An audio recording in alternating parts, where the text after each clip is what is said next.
This giant oak tree is 1,000 years old. Located in England's Sherwood Forest, Major Oak weighs a whopping 23 tons. According to legend, Robin Hood used to hide in the trunk of this tree. It is still open to visitors today and is supported to prevent its branches from collapsing. A true legend standing in the shadow of the past. Meet Major Oak. If you don't like mysteries but still do love history, then you must discover Sherwood Forest. Deep within the heart of England lies Sherwood Forest, a place shrouded in legends and lore. Home to the infamous Robin Hood, this ancient woodland whispers tales of rebellion and adventure. But did you know Sherwood's history dates back over 1,000 years? Beyond the myths, it was once a royal hunting ground for kings and queens. Its towering oaks, some over 800 years old, have seen it all: clandestine meetings, secret romances and daring escapes. Yet its greatest secret may be what lies beneath. Archaeologists continue to uncover relics of bygone eras, hinting at lives long forgotten. So next time you hear the rustle of leaves, remember, Sherwood Forest is more than just a legend. It's history waiting to be discovered.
If you don't like mysteries but still do love history, then you must discover Sherwood Forest. Deep within the heart of England lies Sherwood Forest, a place shrouded in legends and lore. Home to the infamous Robin Hood, this ancient woodland whispers tales of rebellion and adventure. But did you know Sherwood's history dates back over 1,000 years? Beyond the myths, it was once a royal hunting ground for kings and queens. Its towering oaks, some over 800 years old, have seen it all: clandestine meetings, secret romances and daring escapes. Yet its greatest secret may be what lies beneath. Archaeologists continue to uncover relics of bygone eras, hinting at lives long forgotten.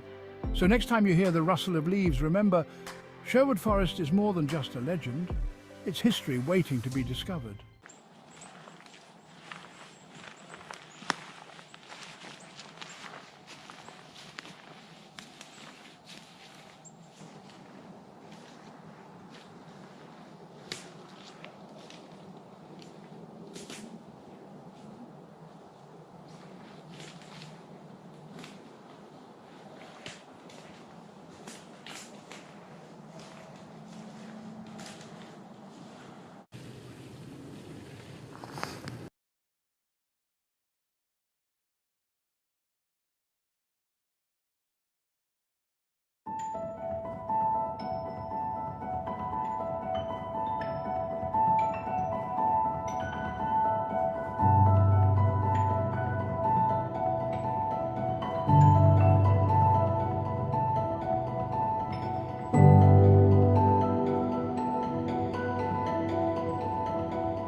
That's a tough walk.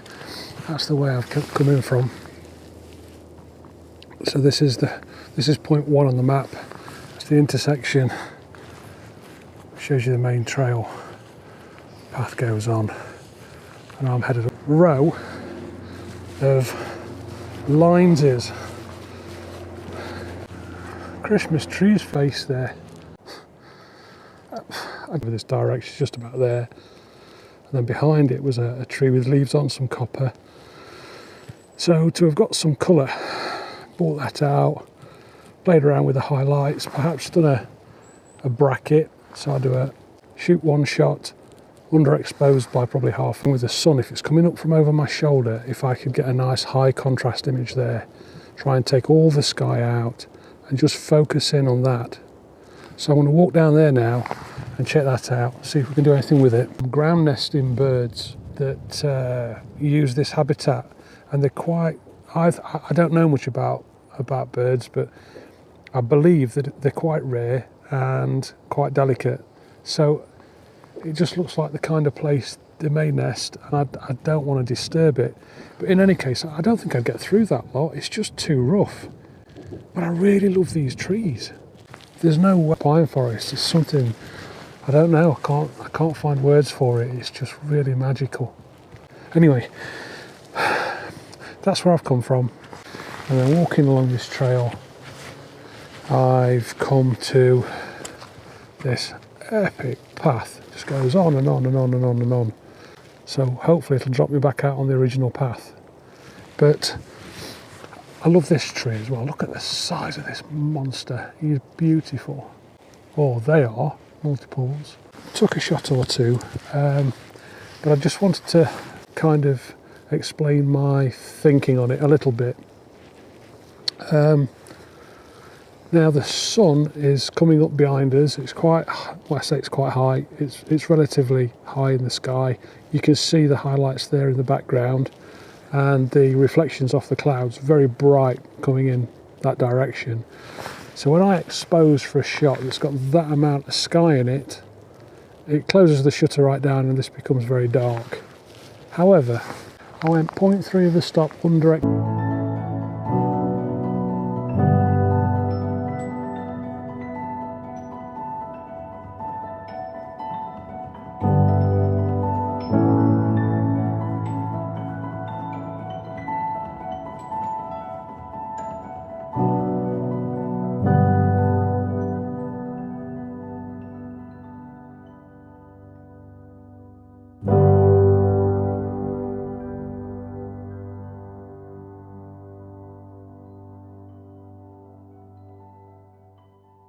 And right at the end marks the sort of southwestern corner of this place.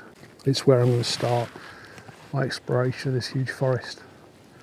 And there's a couple of hot spots there. The first one you'll notice is at an intersection, and I know from cycling through there, I think there's a bridge, an old bridge, and I wouldn't mind just having a quick wander around just to see if there are any compositions down there. It looks quite an interesting little spot as I've cycled through. So we'll check that one out, and then I'll take a left, head down to what looks on Google Maps to be something like a bit of a clearing, and I think it's at the bottom of a bit of a hill. So I'd like to have a wander around there as well. There's a little bit of open area, so we'll get around. There's just this one really funky white silver birch, and then this feature. Look at this. How cool is that? I wonder what's happened to cause that to separate that way. How unusual. And what caught my eye is that up on the horizon there we've got some beautiful colour in the sky as the sun's just coming up, some pinks and oranges. It's gonna frame. So I'm gonna try and form a composition around here somewhere, but I need to put a sprint on because that sun's coming up and I want to grab some of that colour in the sky. So, absolutely magic.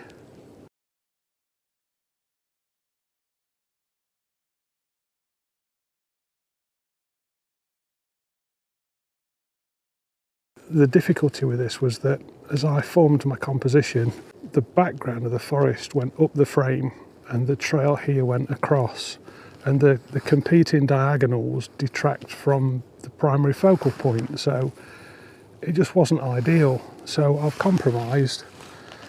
I think this is probably the best shot I'm going to get. I've come round a little bit, stayed low and moved forward just to try and form a more, what I've gone for is a central composition. I've tried to keep the little dark line of the path there horizontal and accepted just a small gradient in the background. It's less distracting, it's less optically challenging. Optically challenging. Now then.